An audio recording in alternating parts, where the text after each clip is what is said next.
Guys, मैंने आपको बताया था अपने परसों के एक वीडियो में कि हम अब एक नया कंटेंट ला रहे हैं, मतलब कंटेंट क्या है, एक नई प्लेलिस्ट ला रहे हैं जिसमें हम डिस्कस करेंगे आपसे टॉपिक्स जो कि like topic wise, not as per chapters. 6 to 12 का जो भी एनसीईआरटी होती है, अभी तो फिलहाल मैंने पॉलिटिकल साइंस उठाई है। अगर आपको इकोनॉमी चाहिए या ज्योग्राफी चाहिए या कोई भी अदर सब्जेक्ट, हिस्ट्री चाहिए, आप प्लीज मुझे कमेंट बॉक्स में जरूर बता दें, फिर मैं उसकी भी एक प्लेलिस्ट बना दूंगी। बट फिलहाल के लिए अभी मैंने पॉलिटी से शुरू की है, तो पॉलिटी में मैंने सबसे पहले जो सबसे इंपॉर्टेंट चैप्टर आता है पॉलिटी का, वो है प्रेसिडेंट। उसके ऊपर मैंने आपके साथ ये वीडियो शेयर किया जिसमें हम प्रेसिडेंट के बारे में बात करेंगे।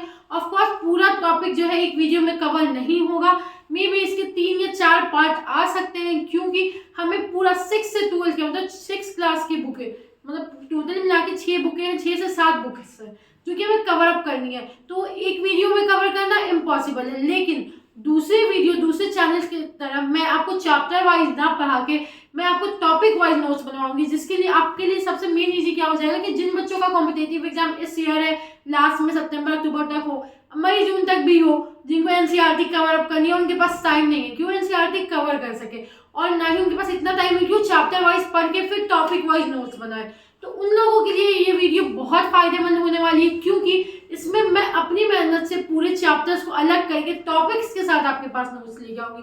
क्योंकि ऐसा मुझे भी लगता है कि जब हम नोट्स बनाते हैं किसी भी बुक का, किसी भी एनसीईआरटी का, तो हमें चैप्टर वाइज ना बना के हमें टॉपिक वाइज नोट्स बनाना चाहिए, ताकि बाद में हमें दूसरे स्टैंडर्ड बुक्स हों या दूसरे चैप्टर्स या करंट अफेयर्स के साथ ऐड करने में, उसको साथ कोलैबोरेट करने में हमें ईजी हो। तो इसीलिए जो चीज़ मैं कर चुकी हूँ, मैं नहीं चाहूँगी उस मेहनत में उतना टाइम आपका बर्बाद हो, इसलिए मैं आपके लिए प्लेलिस्ट लेके आ रही हूँ जिसमें हम पूरी बुक्स जो है हमारे एनसीईआरटीज के, उसको कवर करेंगे उनके इंपॉर्टेंट पॉइंट्स के साथ, but as topic wise, not as per chapters.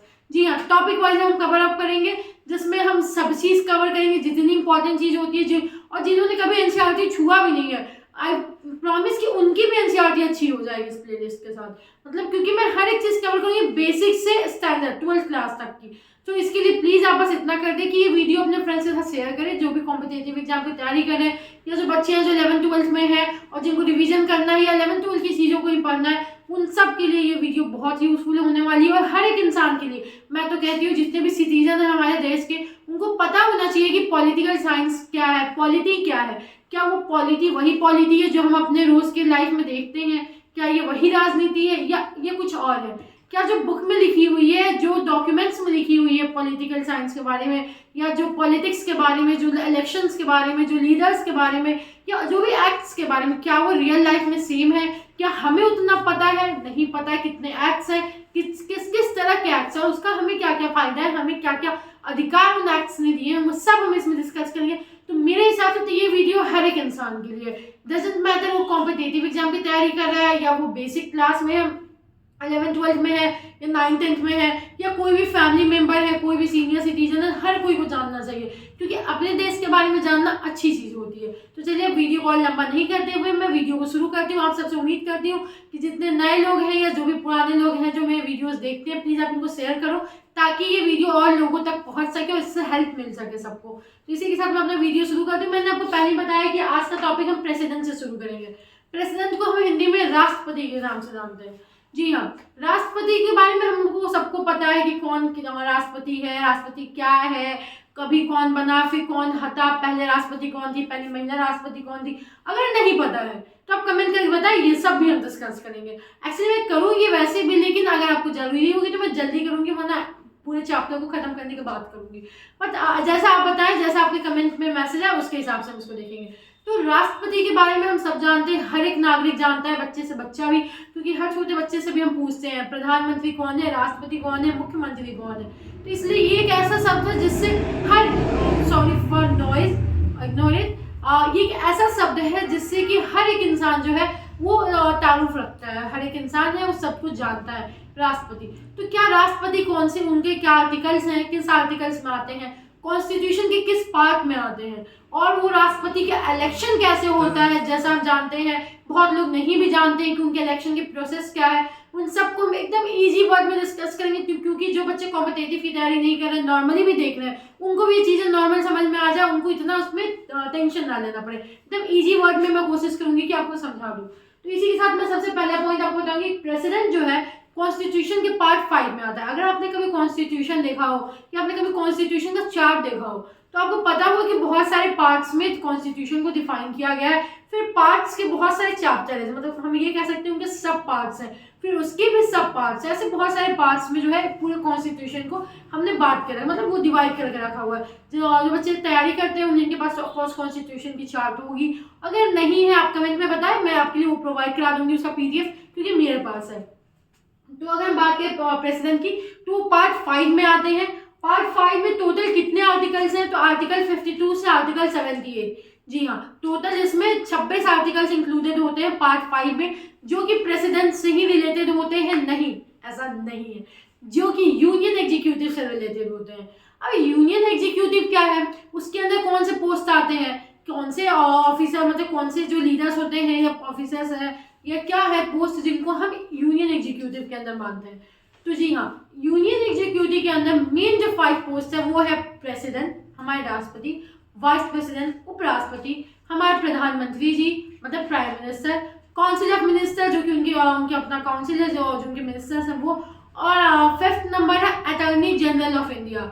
जी हाँ, अटॉर्नी जनरल ऑफ इंडिया मतलब एजीआई। अगर जो लोग अटॉर्नी जनरल के बारे में नहीं जानते हैं, जो उसके पावर के बारे में नहीं जानते हैं, प्लीज कमेंट बॉक्स में आप कमेंट करो, मैं इसको भी डिफाइन करूंगी कि अटॉर्नी जनरल ऑफ इंडिया क्या है, क्योंकि बहुत ऐसे लोग हैं, आई बिलीव कि बहुत ऐसे लोग हैं जिनको मे भी नहीं पता कि अटॉर्नी जनरल ऑफ इंडिया क्या होता है, उसकी क्या पोस्ट है, उसकी क्या पावर है, वो किस रैंक पे आता है और कौन से एग्जाम के कंडक्ट कराता है जो कि हमें एजीआई का पोस्ट देता है, कैसे हम एजीआई के लिए अपने आप को मतलब तैयारी कर सकते हैं, क्या उसका कोई एग्जाम है या उसके भी इलेक्शंस है, एवरीथिंग। अगर आपको एजीआई के बारे में जानना है कमेंट करो, मैं पक्का प्रोवाइड करूंगी एकदम इजी वे में, ताकि अगर किसी को इस लाइन में जाना हो तो मे भी उनके लिए इजी हो जाए। ओके, तो ये वो 5 पोस्ट जो कि मेनली यूनियन एग्जीक्यूटिव के अंदर आते हैं। और यूनियन एग्जीक्यूटिव का कौन सा पार्ट में आता है, पार्ट 5। कितने कौन से आर्टिकल से कौन सा आर्टिकल तक, 52 से 78, 26 टोटल आर्टिकल्स है जो कि यूनियन एग्जीक्यूटिव में आते हैं।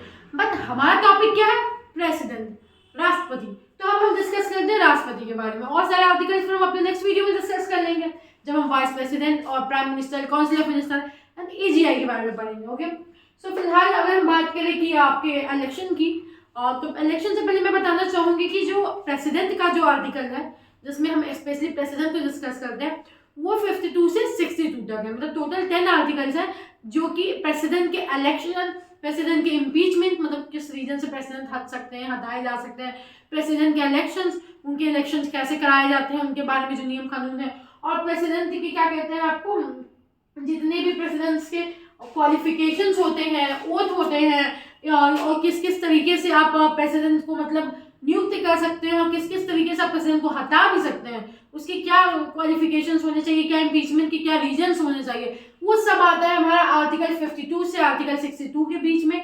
और ये कौन से चैप्टर में है, तो पार्ट 5 के चैप्टर 1, मतलब पार्ट 5 के सब पार्ट 1 में अगर आप देखोगे तो उसमें आपको इन सब के बारे में मिल जाएगा। Okay, let's come to the main point of the president, election, process of election या इलेक्शन सिस्टम क्या है उसके बारे में हम देखेंगे कि कैसे प्रेसिडेंट का इलेक्शन होता है, कौन कौन उसमें शामिल हो सकते हैं, कौन उसमें शामिल नहीं हो सकते हैं, everything we will discuss in this. Okay, तो सबसे पहले तो हम बताएंगे कि प्रेसिडेंट का इलेक्शन जो होता है वो इनडायरेक्ट होता है। देखिए, एक और चीज जो मैंने आपको नहीं बताया कि प्रेसिडेंट जो है वो हमारे कंट्री का नॉमिनियल हेड है, बस मतलब उनके पास पावर उतना नहीं होता है, वो हेड है, वो सबके हेड है, उनसे बिना परमिशन के कोई काम नहीं हो सकती, उनके बिना साइन के कोई बिल पास नहीं होता है जल्दी, लेकिन except money bill, of course money bill अगर उन्होंने 2 बार रिजेक्ट कर दिया तो बाद में वो पास हो जाता है, इसमें हम बाद में डिस्कस करेंगे। ओके, बट फिलहाल के जो मैं बात करूँ कि वो नॉमिनियल है, बट रियल पावर जो है, रियल जो पावर है वो किनके हाथ में, प्राइम मिनिस्टर के हाथ में।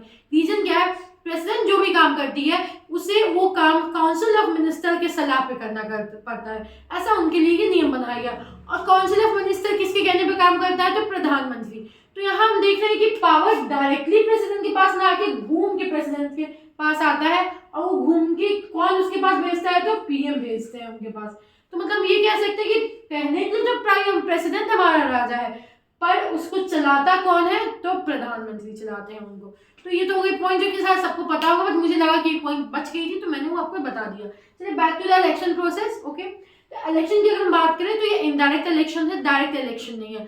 और there is difference between indirect and direct election. बहुत लोगों को नहीं पता होगा मे बी, इसलिए मैं 1 मिनट टाइम लेके आपको उसको क्लियर कर दूंगी। डायरेक्ट इलेक्शंस होते हैं जिसमें हम डायरेक्ट वोट करते हैं, हम जो सिटीजन्स हैं, हम जो पीपल है, हम आप और हमारे जैसे लोग, वो उसमें डायरेक्ट वोट करते हैं। जस्ट लाइक प्राइम मिनिस्टर का जब होता है तो जैसे लोकसभा का होता है, ओके, तो उसमें हम अपने मन से अपना प्रधानमंत्री चूज करते हैं। कैसे? हम उनकी पार्टी के लोगों को वोट करके, उनके एमएलए एमपीज को वोट करके हम उनको जिताते हैं, ठीक है। तो मतलब इनडायरेक्टली नहीं किया कि डायरेक्ट हम इलेक्शन देते हैं, उसमें हमारा जो वोट होता है वो मायने रखता है। वही अगर हम चीफ मिनिस्टर की बात करते हैं तो चीफ मिनिस्टर में भी डायरेक्ट इलेक्शन है। क्यों? क्योंकि उसमें हम वोट डालते हैं और हमारे वोट के बाद ही वहां पे चीफ मिनिस्टर डिसाइड होता है कि कौन सी पार्टी जीती और कौन सी पार्टी का जो लीडर है वो चीफ मिनिस्टर या तो प्राइम मिनिस्टर बनता है। ये हो गया डायरेक्ट इलेक्शन। या एमएलए के इलेक्शन जब होते हैं, जब आपके जिला राज्य में जब एमएलए के इलेक्शन शुरू होते हैं तो उसमें भी आप खुद से वोट करते हो, तो वो भी डायरेक्ट इलेक्शन हो गया। वार्ड कमिश्नर के वोट होते हैं हमारे शहर में, अलग अलग वार्ड्स होते हैं, उसमें जो वार्ड कमिश्नर होते हैं उनका जो वोट होता है वो भी डायरेक्ट इलेक्शन है। क्यों? क्योंकि इसमें हम खुद से जाके वोट डालते हैं।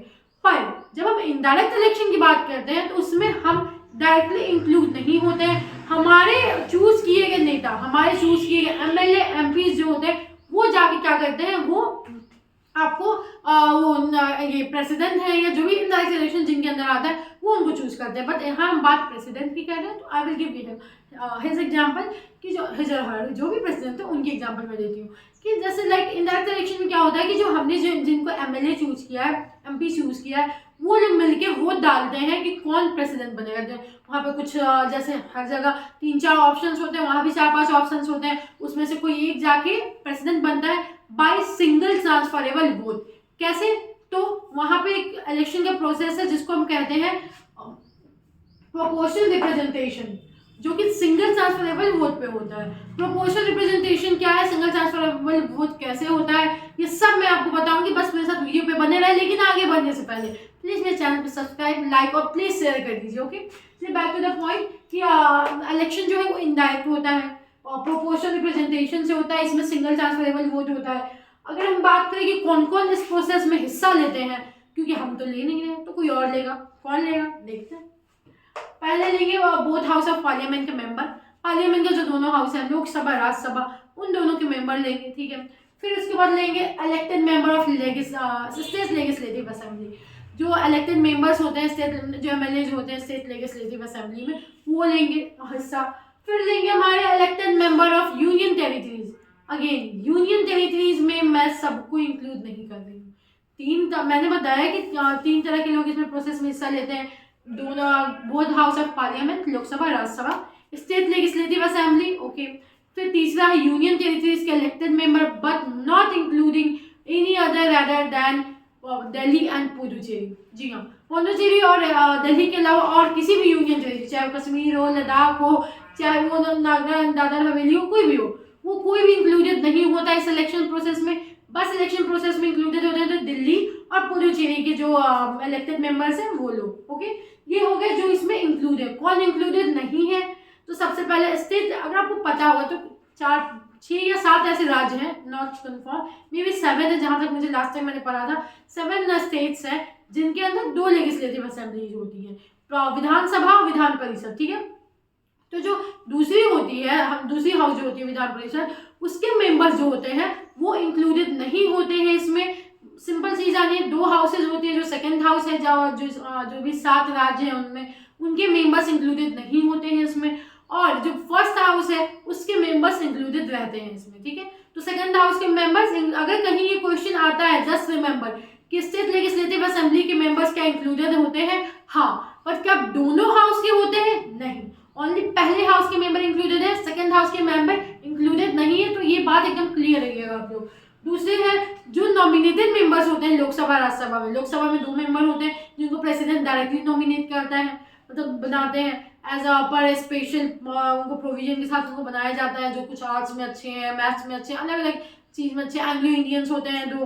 तो इस टाइप से जो है 2 लोकसभा और 12 राज्यसभा, इनके जो मेंबर्स होते हैं वो कभी भी इंक्लूडेड नहीं होते हैं इलेक्शन प्रोसेस ऑफ प्रेसिडेंट में। राज्यसभा और लोकसभा के 2 और 12 मेंबर जो है नॉमिनेटेड प्रेसिडेंट द्वारा, वो कभी इलेक्शन में पार्टिसिपेट नहीं करते। रीजन क्या नहीं पता, बट आई थिंक क्योंकि उन्होंने उनको प्रेसिडेंट ने इलेक्ट किया है, तो ऑफकोर्स वो उन्हीं प्रेसिडेंट को वोट करेंगे जिन्होंने उनको इलेक्ट किया। मे बी ये रीजन हो सकता है, नॉट श्योर, ये मेरा ओपिनियन। ओके, आगे बढ़ते हैं हम। तो हमने आपको बता दिया इन सब चीज़ों के बारे में। अब प्रोपोर्शनल रिप्रेजेंटेशन या सिंगल ट्रांसफरेबल वोट क्या होता है, इसके बारे में मैं आपसे डिस्कस करूंगी। उससे पहले ये एक चार्ट मैंने बनाया है। स्टेट लेजिस्लेटिव असेंबली के जो मेंबर्स हैं वो किसके द्वारा इलेक्ट होते हैं, डायरेक्ट पीपल द्वारा। फिर ये राज्यसभा के मेंबर इलेक्ट करते हैं। फिर लोकसभा के मेंबर भी हमारे द्वारा इलेक्ट होते हैं। फिर लोकसभा और राज्यसभा मिलकर 2 हाउस बनती है पार्लियामेंट की। फिर ये दोनों हाउस और स्टेट लेजिस्लेटिव असेंबली के मेंबर जिनको हमने इलेक्ट किया एमएलए हमारे, वो जो है वो बनते हैं ये स्टेट लेजिस्लेटिव, और राज्यसभा लोकसभा के लोग मिलकर प्रेसिडेंट को चूज करते हैं। इसमें ऐड हो जाते हैं हमारे यूनियन टेरिटरीज 2, दिल्ली और पुडुचेरी के इलेक्टेड मेंबर्स, और इन सब मिलके हमारे प्रेसिडेंट को चुनते हैं। कैसे चुनते हैं इसको हम डिस्कस करेंगे एकदम सिंपल वे में, विदाउट एनी फॉर्मूला, एकदम नैरेटिव वे में, ताकि आपके माइंड में बैठ जाए। ओके, जस्ट इमेजिन 5 प्रेसिडेंट है हमारे पास, ठीक है, जिनको हमें इलेक्ट करना है। इलेक्शन का प्रोसेस क्या होता है इसमें कि हमें 5 को वोट देनी है। जी हाँ, आपने सही सुना, हमें 5 को वोट करनी है। ऐसा नहीं है कि जैसे हम प्राइम मिनिस्टर के लिए, एमएलए के लिए किसी एक को वोट करते हैं और किसी इस पे छाप नहीं लगा सकते, बटन नहीं दबा सकते, बट नहीं, प्रेसिडेंट में हमें 5 को ये मतलब इलेक्ट करनी है, सॉरी वोट करनी है, ठीक है। बट द वे इज कि आपको उसमें नंबर वाइज वोट करनी है, आपकी प्रेफरेंस वाइज। जस्ट इमेजिन आपने अगर 12th पास किया होगा, जब आप कॉलेज में गए होगे, तो आप हर यूनिवर्सिटीज में अगर आप एडमिशन लेते हो तो आप प्रेफरेंस भरते हो कि लाइक मुझे पहले मेन कैंपस चाहिए, फिर उसके बाद उसकी जो टॉप कॉलेजेस हैं उनमें से पहला दूसरा रैंकिंग ये चाहिए, तीसरा रैंकिंग वाइज, ठीक है। फिर उसमें से जो सबसे अच्छा होता है आपके मार्क्स के हिसाब से, अगर आपका मार्क्स कम है तो आपको मे बी 3rd या 4th प्रेफरेंस मिलेगा। अगर आपका मार्क्स अच्छा है तो मे बी आपको 1st प्रेफरेंस भी मिल सकता है, या सीट खाली हुई तो भी आपको मिल सकता है। तो प्रेफरेंस वाइज जो है, मतलब आपको सबसे पहले कौन पसंद है, फिर उसके बाद कौन है, उसके बाद कौन है, और सबसे लास्ट में आप किसको रखते हो, वो मैटर करता है। एग्जाम्पल के साथ मैं आपको बताती हूँ, अगर कि वेट अ मिनट, अगर हम एग्जाम्पल लें इसका, तो हमारे पास टोटल 4 नंबर है, ठीक है, 1 2 3 4। ये जो चारों है ये प्रेसिडेंट के लिए इलेक्टेड है, ठीक है, ये 4 प्रेसिडेंट के लिए इलेक्टेड है। हमें क्या करना है कि हमें इनको वोट देना है। कैसे देना है, मान लीजिए जो 3 नंबर है, इनका नाम मान लीजिए, 1 नंबर 2 नंबर 3 4, ये इनके नाम है, ठीक है। तो मेरे फेवरेट इसमें 3 है, तो पहले मैं 3 को दूंगी। फिर मेरे फेवरेट इसमें 1 है, फिर मैं 1 को दूंगी। फिर मेरे फेवरेट इसमें 4 है, फिर मैं 4 को दूंगी। और फिर मेरे फेवरेट कौन है लास्ट में, मतलब जो नन फेवरेट है, जो एकदम लास्ट ऑप्शन है, वो 2 है। तो इसमें क्या हुआ कि 4 हमारे पास रिप्रेजेंटेटिव है, मैंने इसको प्रेफरेंस वाइज बांट दिया। पहले मैंने 3 को रखा, फिर 1 को रखा, फिर 4 को रखा, फिर 2 को रखा, ठीक है। अब क्या होगा कि जब वो सब लोग, जितने भी लोग हैं वहां पे, जब सब ये चीज वोट दे देंगे, फिर उन सारे वोट को एक पेपर में, हम लोग को एक पेपर मिलता है, जो कि पेपर आप बाहर नहीं ले जा सकते, और वो पेपर आपको वहीं पे लागू होता है, ठीक है, वहीं पे मिलता है, फिर आप वहीं डाल देते हो, चीट टाइप का होता है। तो उसके बाद एक बॉक्स होगा यहाँ पे, जिसमें सारे जो है वो हमारे चीट जो है वो रख दिए जाएंगे, ठीक है। ऐसे ऐसे बहुत सारे, मतलब मान के चलिए बहुत सारे बॉक्स हो गए।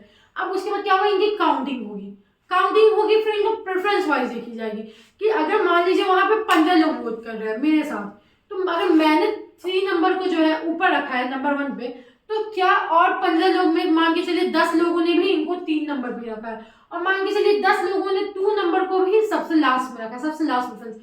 तो सबसे ज्यादा जो लास्ट प्रेफरेंस जिन लोगों का मिलता है, मान लीजिए 15 में से अगर 10 लोगों को ये लगा कि जो 2 नंबर है वो लास्ट में होना चाहिए, ये उतने लायक नहीं है, तो क्या होगा, इनको हटा दिया जाएगा, इनको रिमूव कर दिया जाएगा, और इनका वोट आगे इनको मिल जाएगा, ठीक है। तो जब इनको इनका वोट मिल जाएगा तो फिर से सीक्रेट बैलेट होगा, नहीं फिर से, सॉरी नॉट सीक्रेट बैलेट, फिर इसके बाद फिर काउंटिंग होगी, फिर देखी जाएगी कि सबसे ज्यादा, सबसे कम किसको वोट मिली है, सबसे लास्ट प्रेफरेंस किसको मिला है, फिर उसको रिमूव किया जाएगा, हो सकता है मे बी वो 1 नंबर भी हो, फिर उसको काट दिया जाएगा, फिर उसका वोट जो है वो इनमें डिस्ट्रीब्यूट हो जाता है। फिर जब हम देखेंगे कि जो 4th नंबर है उसको सबसे ज्यादा वोट मिले हैं, और जो 3rd नंबर है उसको इससे भी कम मिले हैं वोट, तो लास्ट जो प्रेसिडेंट है वो 4th नंबर का बन जाएगा। मतलब जिसको मैंने 3rd प्रेफरेंस में रखा, उसको 10 लोगों ने 1st प्रेफरेंस दी है, ठीक है, या उसको जो है, जो लास्ट प्रेफरेंस वाले की वोट जो है वो उसको मिल गई है, क्योंकि वो तो हट गया, तो उसका वोट उसमें ट्रांसफर हो गया। तो इस रीजन से हम कहते हैं कि ये जो है वो प्रेसिडेंट बन गया। बहुत लोग इसके अगेंस्ट भी है क्योंकि उनका कहना है कि ये सिस्टम सही नहीं है। उसके बारे में भी हम बात करेंगे पर इस टाइम में नेक्स्ट वीडियो में, ठीक है। तो फिलहाल के तो हम इतना समझ गए कि इलेक्शन कैसे होता है कि हम प्रेफरेंस वाइज देते हैं, फिर जिनका सबसे कम जो लोगों का प्रेफरेंस में सबसे लास्ट नेम आता है ज़्यादातर, उनको नाम हटा के उनकी वोट को ऊपर के मेंबर में ट्रांसफर कर दिया जाता है, ठीक है। ये हो गया सिंगल ट्रांसफरेबल वोट, जो कि प्रोसेस में इसके कुछ फॉर्मूलाज हैं जिसमें हम डिस्कस करेंगे कि जैसे एमएलए के वोट की वैल्यू क्या है, एमपी के वोट की वैल्यू क्या होती है, फिर हम कैसे उसको इलेक्ट करते हैं, कैसे क्या सिस्टम है, क्या उसके नंबर्स हैं, किस वे में, तो इसका एक फॉर्मूला आता है, ठीक है, जो मे भी प्रीलिम्स में आ सकता है। तो इसलिए हम डिस्कस करेंगे अच्छे से जब हम इसको एमसीक्यू में या इसके फॉर्मूलाज को पढ़ेंगे। फिलहाल के लिए मैंने एक ओवरव्यू दिया है, ओके, ये हो गया अभी के लिए आपकी। अब आगे की अब हम बात करते हैं। तो जैसे president and vice president act 1952 के तहत ये नियम दिया गया कि हर एक प्रेसिडेंट जो कि इलेक्टेड है, मतलब जो कि इलेक्शन के लिए खड़ा है, उसको 50 प्रपोजर्स और 50 सेकेंडर्स लाने होंगे, जो कि मतलब 50 उनके प्रपोजर होंगे जो उनके सपोर्ट में होंगे, 50 सेकेंडर्स होंगे जो उनको सेकंड पॉइंट मतलब नीचे रखते होंगे। तो ऐसे उनको दोनों लाके 50-50 रखते होंगे। पहले ये कम था बट फिर इसको बढ़ाया गया क्योंकि बहुत लोग पार्टिसिपेट करने लग जाते थे प्रेसिडेंट में, और बहुत ऐसे भी करते थे जो कि बस मजे के लिए करते थे, जिनका कोई इंटरेस्ट नहीं था। चलिए ठीक है। अब उसके अलावा एक और क्या है कि हमें एक सिक्योरिटी डिपॉजिट देनी पड़ती है हमें आरबीआई को। कैसे, कितनी देनी पड़ती है? तो टोटल 15,000 रुपए जो है हम डिपॉजिट देते हैं आरबीआई में। वो पैसे आपको मिलते हैं बट कब नहीं मिलेंगे? जब आपका टोटल 1/6 वोट भी अगर आप नहीं जमा कर पाते हो, जब वोटिंग होगी अगर आपको 1/6 वोट नहीं मिल पाता है, तो वो जो 15,000 आपने आरबीआई को दी थी वो आरबीआई का ही हो जाता है, वो पैसा आपको रिटर्न नहीं आता। लेकिन अगर आपने इतना वोट कर लिया है, मतलब आपने इतनी वोट हासिल कर लिए, इतने वोट्स आपको मिल गए हैं, तो फिर आपका जो 15,000 है वो आपको रिटर्न हो जाएगा। डजंट मैटर आप हार जाओ या जीत जाओ, ठीक है। और फिर ये एक नियम इसलिए बनाया गया क्योंकि पहले क्या था कि जब पैसे कम थे, पहले 15,000 नहीं था, पहले से बहुत कम पैसे लिए जाते थे। पर क्या हुआ कि बहुत लोग जो कि नॉन इंटरेस्टेड भी थे, मस्ती के लिए बिना लायक हुए घुस जाते, नहीं होते, फ्री का भीड़ है, फ्री के खाने में सब घुस जाते हैं, वैसा सिस्टम था। तो इसीलिए इस पैसे को बढ़ाया गया ताकि लोग थोड़ा सीरियस हो जाए, क्योंकि मे बी वो हार सकते हैं, उनका 15,000 का लॉस हो सकता है। तो ये सब नियम बनाया गया ताकि इलेक्शन का जो प्रोसेस है वो और भी अच्छे से हो सके और भी ढंग से चलता रहे। तो ये तो हुई प्रेसिडेंट की कुछ टॉपिक। आगे हम डिस्कस करेंगे आपसे बहुत सारी चीजें नेक्स्ट वीडियो में, जैसे उनकी क्वालिफिकेशन, ओथ्स कैसे ले, उनका जो ओथ है वो कैसे होता है, फॉर्मेशन क्या होता है, वैकेंसी कैसी उनकी भरी जाती है, कैसे वैकेंसी आती है, फिर क्या क्या प्रॉब्लम्स है जो कि इलेक्शन को फेस करना पड़ता है प्रेसिडेंशियल इलेक्शंस को, और उनके टर्म्स और ऑफिस के पीरियड्स कितने हैं, एलिजिबिलिटी क्राइटेरिया क्या है प्रेसिडेंट की, इन सब के बारे में हम डिस्कस करेंगे अपने आने वाले दूसरे वीडियो में। अभी के लिए इतना ही। इस वीडियो को देखो, समझो, नहीं समझ में आया प्लीज कमेंट करो, कोई लाइन हो, कोई गलती मुझसे हुई हो तो बताओ, अगर मुझसे कोई चीज छूट भी गया हो तो of course I am not perfect, आप मुझे बताओ, मैं उस चीज को फिर से कवर अप करूंगी और आपके लिए वापस से उस पे टॉपिक पे, उस पॉइंट पे वीडियो जरूर लाऊंगी। अभी के लिए इतना ही, मिलते हैं हम अपने आने वाले नेक्स्ट वीडियो में प्रेसिडेंट के पार्ट 2 में। मैं वीडियो को जितना हो सके उतना शेयर करूँ ताकि ये चीजें दूसरों तक पहुंच जाए और बच्चे इसको देखें समझे, ताकि उनको टॉपिक वाइज उनको नोट्स बनाने में ईजी हो एनसीईआरटी का। अभी के लिए इतना ही, मिलते हैं अपने नेक्स्ट वीडियो में। Bye bye, take care.